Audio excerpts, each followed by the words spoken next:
Vou imitar o seu Mário Farias, porque eu estou bem enquadrado ali. Não está aparecendo ainda não. Tá tranquilo. O seu Mário Farias perguntou se eu estou bem enquadrado. Muito boa noite, meus amigos. A paz e o amor de Jesus nos acompanhem e estejam sempre conosco. Desde que a humanidade adquiriu uma certa consciência de si e do meio em que vivia, né, começou a haver a necessidade do invisível. Né? A humanidade começou a necessitar de algo mais, a partir do momento que o homem, o ser humano, adquiriu consciência de si. Isso se mostra, por exemplo, por escavações arqueológicas que demonstram que em um dado momento da evolução humana, o ser humano começou a enterrar seus mortos, por exemplo, de forma ritualística. Né? Botavam as ferramentas que aquela pessoa, aquele indivíduo usava, roupas ou coisa parecida. Ou seja, a partir daí se mostra que o ser humano adquire uma necessidade de algo mais. Né? Ele passa a acreditar que há algo mais. Ele começa a olhar o seu entorno e ver que as coisas têm uma certa ordem, funcionam de um certo jeito. Né? E isso é mais ou menos, também se pode comparar, que a partir desse momento começam a surgir os deuses. Né? Porque tudo aquilo que o ser humano não compreendia, ele tinha que deidificar, ou seja, criar uma resposta para aquilo. Então, lá na antiguidade, todo e qualquer fenômeno da natureza, por exemplo, era obra de um Deus. Porque se fazia uma comparação, né?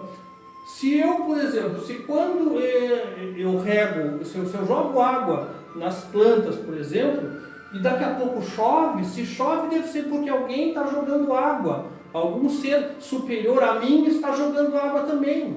Se quando eu bato uma pedra na outra sai faísca, e daqui a pouco eu vejo um relâmpago no céu, deve ser alguém superior a mim fazendo faíscas no céu.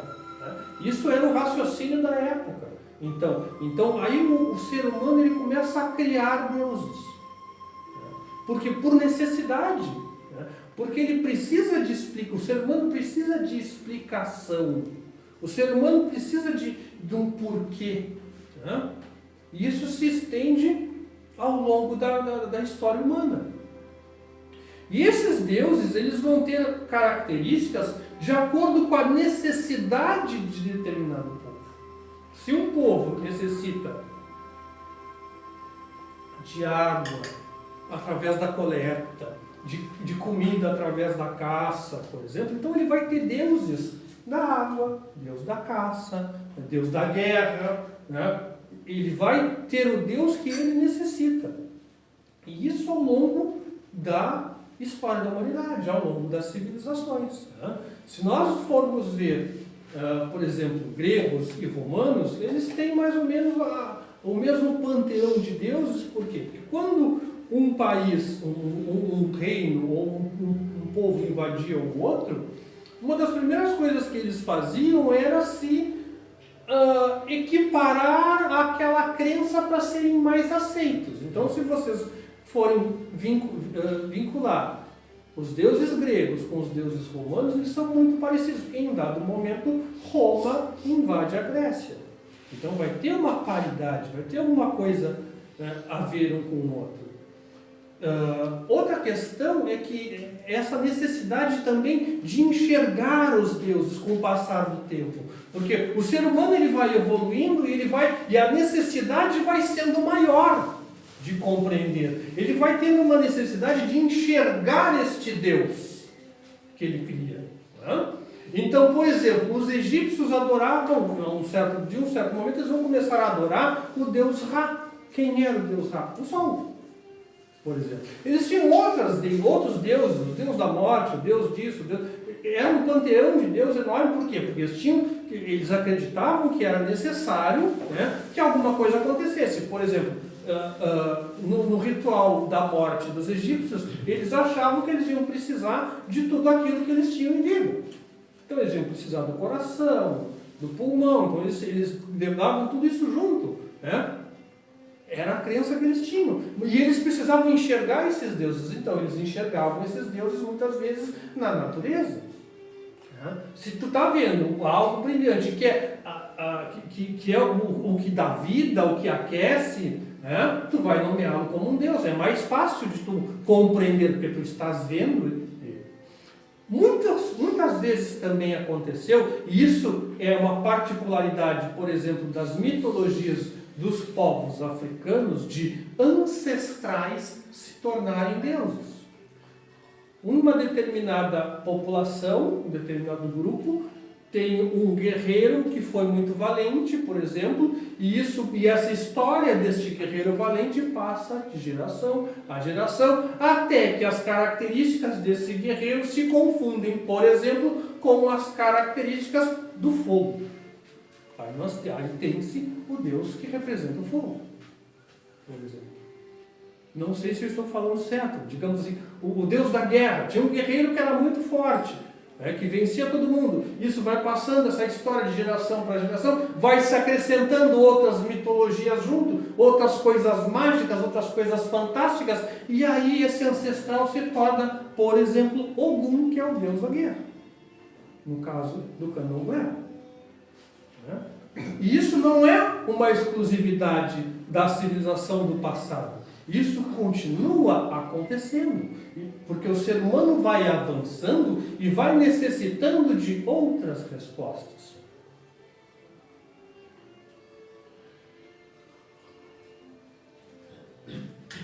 Em dado momento, vai surgir o cristianismo, por exemplo.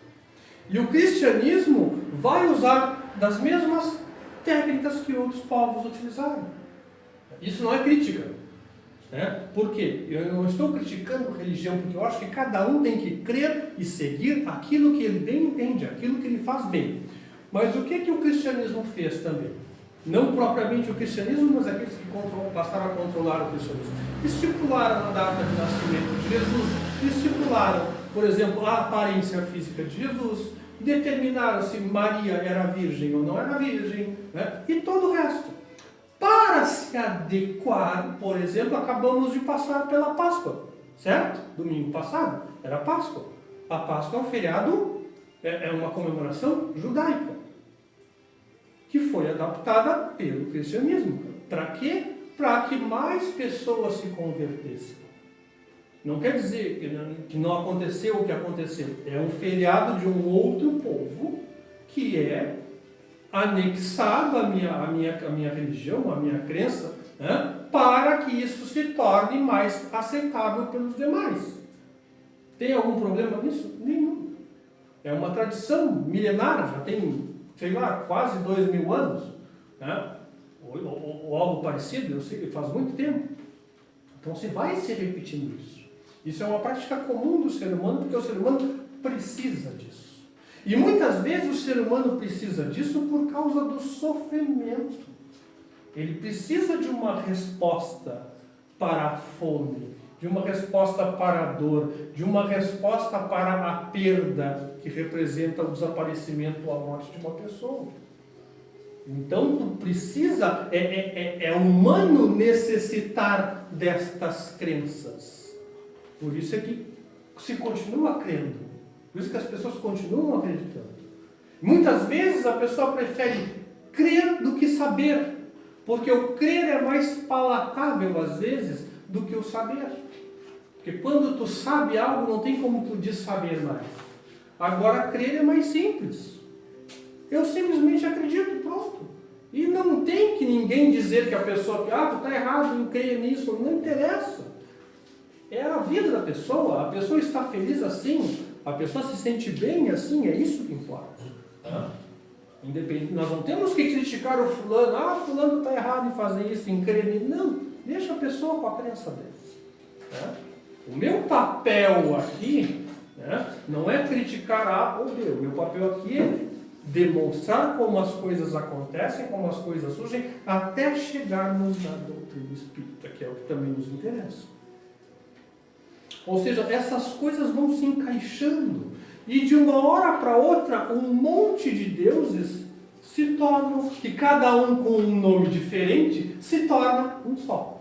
Como é que é o nome desse? Deus. Que aí não tem como a pessoa contestar, não, mas de qual Deus? Deus é só um. Tu pega um nome que era de vários e dá para um só. Pronto, resolvido o problema. Temos um Deus único. Porque se escolheram isso. Outras populações escolheram ter vários deuses. E está tudo bem. Não faz a menor diferença se a pessoa vai acreditar em um ou em 10. Tanto faz. Só que esses conceitos, geralmente, são usados de forma equivocada. Muitas vezes esses conceitos se utilizam da crença alheia para concentrar nas mãos de poucas pessoas o poder. Porque geralmente quem diz o que é certo e o que é errado é um pequeno grupo dentro de uma instituição, seja ela religiosa ou não. Quem diz o que a pessoa tem que acreditar, como se comportar, como se vestir, no que é verdade, no que é mentira, é um grupo pequeno. Geralmente são os grupos de iniciados em algumas culturas, né? Em outras são, em algum momento da história foram as musas, em outras religiões, em algumas os médiuns que não se chamavam médiuns, por exemplo, né? As pitonisas da Grécia, que era quem dizia, quem passava a mensagem dos deuses. Então isso, de uma certa forma, acaba concentrando muito poder na mão de pouca gente. Tá? Por quê? Porque em alguns momentos não te é dado o direito de só pensar diferente. Não, mas de questionar. Por exemplo, vocês não imaginam a briga que vocês arranjam na internet se disserem, por exemplo, que Jesus não era loiro de olhos azuis. Vocês vão ser esculachados na internet, dependendo de onde vocês botarem isso. Mas é impossível Jesus ser loiro de olhos azuis, porque ele era palestino, ele não era alemão, ou europeu, ou húngaro. Né? Então não tem como. Por mais que a ciência já tenha dito, não era. Foi uma construção da Idade Média para se adequar aos padrões da Idade Média. Para ficar palatável, para convencer as pessoas na Idade Média. Ponto final. Então, mas se a pessoa quer acreditar que ele é loiro de olhos azuis, tá bom, pode acreditar. O que me interessa no meu caso é o conhecimento e a ciência. E que nós já poderíamos ter avançado muito mais em ciência e conhecimento se não tivesse se abandonado a ciência dentro da doutrina espírita. Se nós tivéssemos mantido, se tivéssemos trabalhado a ciência dentro da doutrina espírita, se tivesse se levado adiante a ciência dentro da doutrina espírita, estaríamos muito mais avançados. Teríamos, por exemplo, como provavelmente surgiu em 1857, vai fazer 200 anos em 2057, provavelmente já teríamos provas científicas da reencarnação, por exemplo. Nós temos provas, nós temos relatos, né?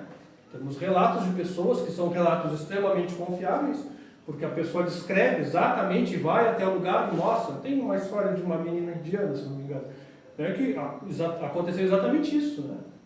Não sei se era uma menina ou um menino, ela descreveu tudo, com exatidão. Onde ela morava, quem era o marido, quem eram os filhos, qual era o endereço, qual era a cidade. Então, é um relato.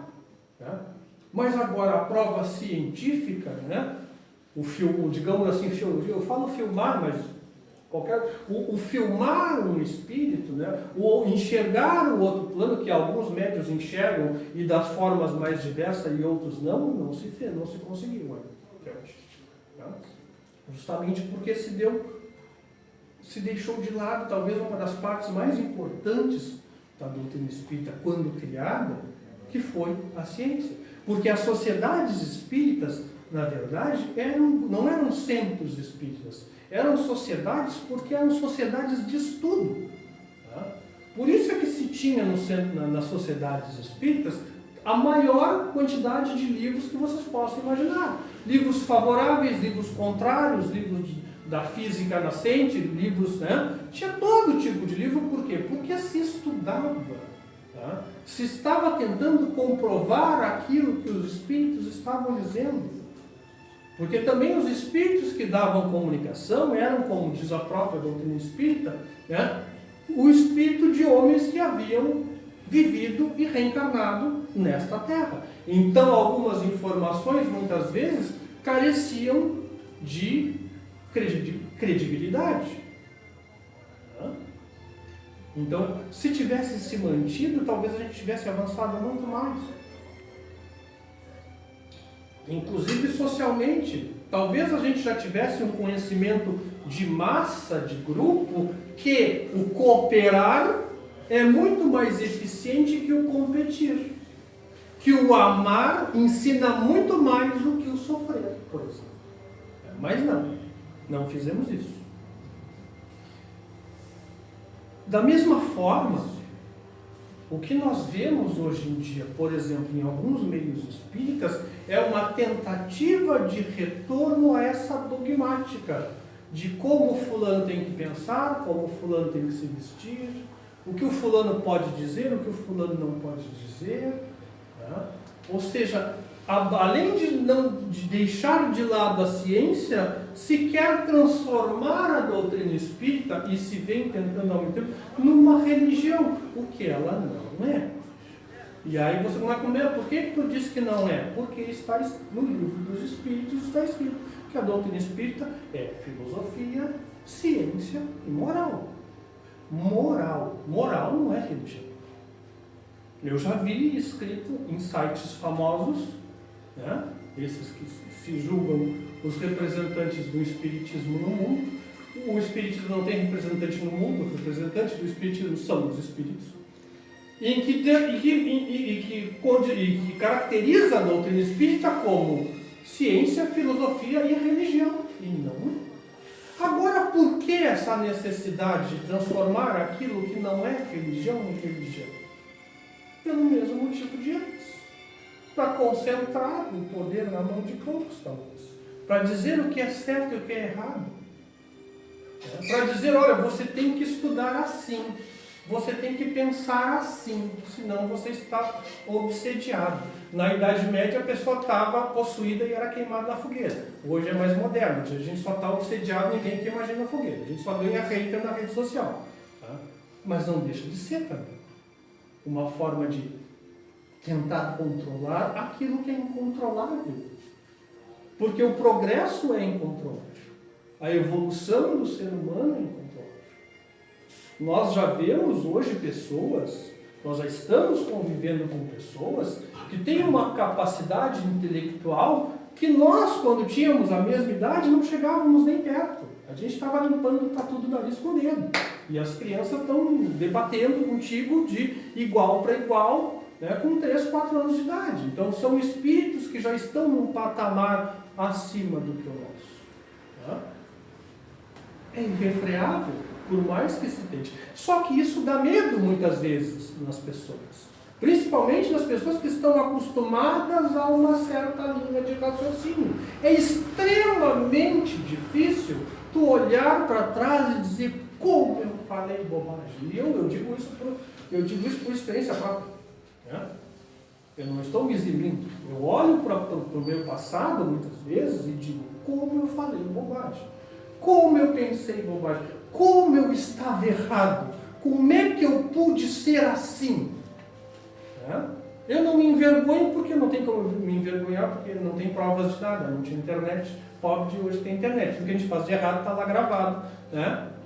Mas falando sério, não há como controlar. Né? Hoje nós já temos, por exemplo, pessoas que, jovens principalmente, que dizem que têm espiritualidade. Eu já falei isso aqui, mas eles não têm religião nenhuma. Aí tu pergunta se ele acredita num Deus. Talvez sim, talvez não. Ele acredita em algo. E aí eu chego lá onde eu queria chegar. Quando chega a doutrina espírita no mundo, a primeira pergunta que tem é: o que é Deus? Resposta. Só vou dizer a primeira frasezinha. A causa primeira de todas as coisas. Mais adiante no livro, ao longo dos livros espíritas, nos livros da codificação da doutrina, vai-se usando elementos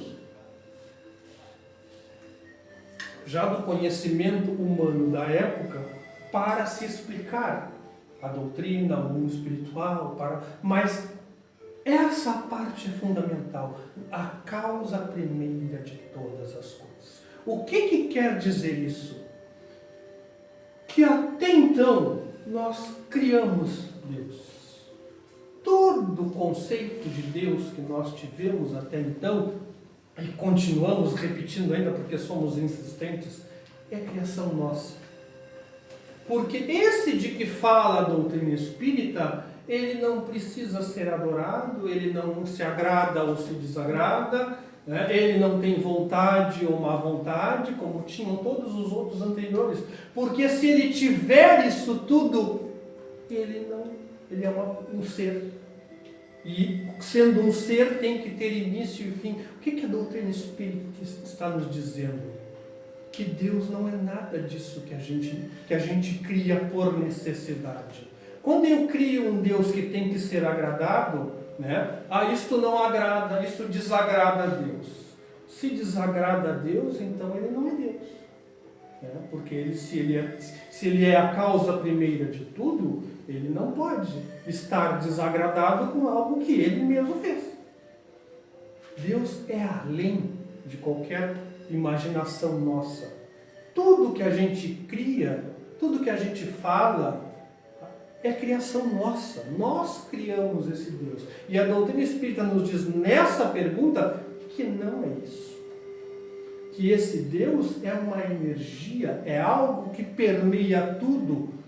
Isso que nós chamamos de Deus é algo que está em tudo, que sempre esteve em tudo e que sempre estará em tudo, independente da nossa vontade, da nossa crença, do nome que a gente der, ou se não der nome nenhum.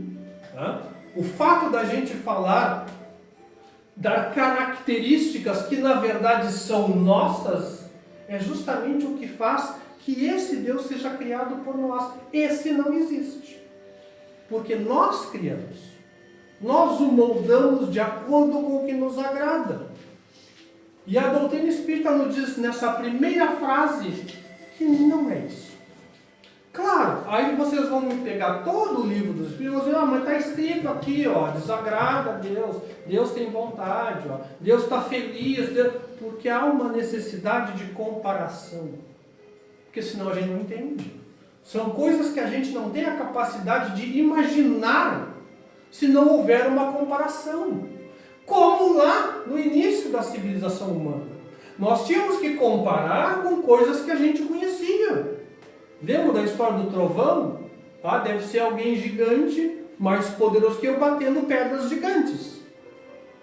Porque era isso que se tinha. Nós continuamos, não como antes, comparando, achando que trovão é gente batendo pedra, mas continuamos com uma necessidade de comparar com algo que a gente conhece. Só que não saiu desta frase.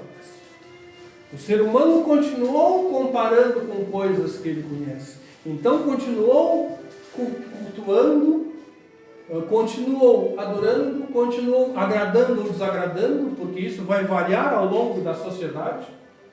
Se nós formos ver o Deus lá dos hebreus, era um Deus que mandava apedrejar se a pessoa trabalhasse no sábado. Era um Deus que dizia, não, tem que matar o teu inimigo. Tem que tratar bem o teu escravo. Imagina que Deus é gente boa esse, né? Tinha que tratar bem o escravo, ou seja, podia ter escravo para esse Deus.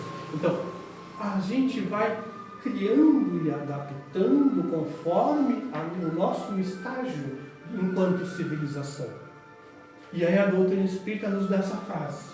É a causa primeira de todas as coisas. E não quem causa todas as coisas. Se fosse um ser, seria quem causa primeiro. Quem causa todas as coisas. Mas não, ele é a causa primeira de todas as coisas. Então é algo que está em tudo o tempo inteiro. E que talvez, em algum momento, a gente consiga compreender como é que funciona. Porque nós temos esta capacidade. Né? Basta que nós busquemos essa compreensão. Basta que nós consigamos abstrair, sair da nossa mesquinhez. Né? Porque todos somos extremamente mesquinhos. Né? Até por uma questão de sobrevivência. Então eu tenho que estar bem, eu tenho que estar alimentado, eu tenho que estar vestido, aí depois o outro tem que estar alimentado, tem que estar vestido. Isso é um instinto de sobrevivência. Nós somos assim. Né? Então talvez quando a gente conseguir abstrair disso, ir além, conseguir enxergar com outros olhos, talvez aí a gente comece a compreender a causa primeira de todas as coisas. E pare de inventar um Deus de tempos em tempos, porque de tempos em tempos a gente muda. Né? Aí daqui a pouco a gente volta para o passado, né? Volta para o Deus vingativo, daqui a pouco vai para o Deus benevolente, daqui a pouco vai para o Deus que tem que ser adorado, daqui a pouco vai para o outro que tem que ser ritualista, tem que fazer ritual. Né? E aí não é nada disso. Está ali, está escrito. Né? Então basta que a gente pense nisso constantemente. Que a gente tente abstrair todo esse nosso conhecimento que a gente acha que tem sobre o que nós chamamos de Deus. E passemos a olhar o nosso entorno. Quem sabe a gente volte ao período das cavernas, não precisa a gente voltar a achar que as pedras batendo são o trovão, mas quem sabe a gente comece a olhar em volta, olhar para dentro da gente. Né? Essa mágica, que não é mágica, é biologia, que é um outro universo dentro de nós mesmos. Porque os nossos átomos não têm consciência, talvez, que façam parte de um corpo. Assim como nós não temos consciência que vivemos num universo inimaginável. Eu gosto de citar o filme Os Homens de Preto, né, que termina, né, eles abrindo um armário numa central de trem. Quando ele abre a porta do armário e olha para fora, eles estão, na verdade, numa estação de trem gigante, abrindo a porta de um outro armário. Ou seja, nós estamos inseridos num universo e há, ao mesmo tempo, um universo dentro de nós que não sabe que lá está inserido. E isso é o todo. E isso talvez seja Deus. O que chamamos de Deus. Essa força que faz com que tudo funcione de uma certa forma e que é regido por uma inconstância, porque a gente e o mundo mudam constantemente. Se o mundo não mudasse constantemente, nós não estaríamos aqui. Se não tivesse caído um meteoro há milhões de anos atrás, porque nós não íamos competir com os dinossauros, nós não teríamos evoluído. Então essa inconstância faz parte, inclusive, se faz parte do todo, faz parte do micro e faz parte de nós também. Que tenhamos uma semana reflexiva. Muito obrigado.